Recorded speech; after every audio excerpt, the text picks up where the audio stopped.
ಶ್ರೀಕೃಷ್ಣನು ಸಾಂಬನನ್ನು ಮಗನಾಗಿ ಪಡೆದ ಕತೆ. ಸೂತ ಪುರಾಣಿಕರು ಋಷಿಮುನಿಗಳಿಗೆ ಉಪಮನ್ಯುವಿನಿಂದ ಶ್ರೀಕೃಷ್ಣನು ಪಾಶುಪತ ವ್ರತವನ್ನು ಸ್ವೀಕರಿಸಿ ಸಂತಾನವನ್ನು ಪಡೆದ ವಿವರಗಳನ್ನು ಹೇಳತೊಡಗಿದರು. ಶ್ರೀಕೃಷ್ಣನು ಮಾನವ ದೇಹವನ್ನು ಹೊತ್ತು ಭೂಲೋಕದಲ್ಲಿ ಅವತರಿಸಿದರೂ ಅವನು ತ್ರಿಕರಣಪೂರ್ವಕವಾಗಿ ರಾಕ್ಷಸ ಸಂಹಾರ ಹಾಗೂ ಲೋಕೋದ್ಧಾರಕನಾಗಿಯೇ ವರ್ತಿಸಿದ್ದಾನೆ. ಅವನು ತನ್ನ ದೇಹವನ್ನು ಹೊತ್ತು ಅವತಾರ ಮಾಡಿದ್ದು ದುಷ್ಟ ಸಂಹಾರಕ್ಕಾಗಿಯೇ ಹೊರತು ಅನ್ಯಥಾ ಅಲ್ಲವು. ಆದರೆ ಕೃಷ್ಣನು ಸಂತಾನಹೀನನಾಗಿದ್ದ. ಇದು ಹಗಲಿರುಳು ಅವನ ಚಿಂತೆಯಾಗಿತ್ತು. ಉಪಮನ್ಯುವು ಪರಶಿವನ ಅನುಗ್ರಹಕ್ಕೆ ಪಾತ್ರರಾಗಿ ಕ್ಷೀರಸಾಗರವನ್ನೇ ಪಡೆದು ಖ್ಯಾತನಾದ ನಂತರ ಅವರು ಒಂದು ಪರ್ಣಶಾಲೆಯಲ್ಲಿ ವಾಸಿಸತೊಡಗಿದರು. ಆಗ ಸಂತಾನಹೀನನಾಗಿದ್ದ ಕೃಷ್ಣನು ಆಗಮಿಸಿ ಉಪಮನ್ಯುವಿಗೆ ನಮಿಸಿ, ಮಹಾನುಭಾವ, ನೀವು ನನಗೆ ಪಾಶುಪತ ವೃತ್ತ ದೀಕ್ಷೆಯನ್ನು ನೀಡಿ ನನಗೆ ಪುತ್ರಭಿಕ್ಷೆ ನೀಡಬೇಕು ಎಂದು ಬೇಡಿಕೊಂಡನು.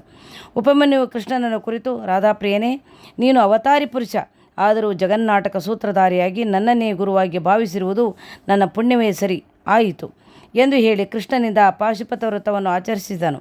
ಇದರಿಂದ ಕೃಷ್ಣನು ಆನಂದಪಟ್ಟನು. ನಂತರ ಕೃಷ್ಣನಿಗೆ ತಿಳಿಯ ಹೇಳುತ್ತಾ ಸಾಂಬಶಿವ ಶಂಕರನನ್ನು ಕುರಿತು ತಪವನ್ನು ಆಚರಿಸುವಂತೆ ಸೂಚಿಸಿದನು.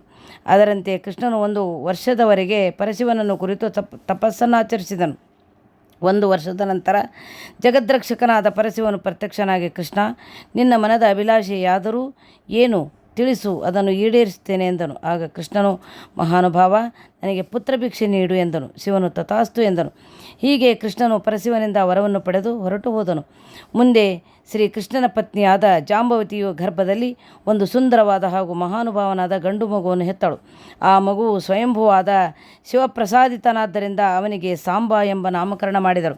ಹೀಗೆ ಶ್ರೀಕೃಷ್ಣನು ಉಪಮನ್ಯುವಿನಿಂದ ದೀಕ್ಷೆ ಪಡೆದು ಪುತ್ರರತ್ನವನ್ನು ಪಡೆದನು ಎಂಬ ಕೃಷ್ಣಚರಿತೆಯನ್ನು ಕೇಳಿ ಋಷಿಮುನಿಗಳೆಲ್ಲರೂ ಆನಂದಪಟ್ಟರು.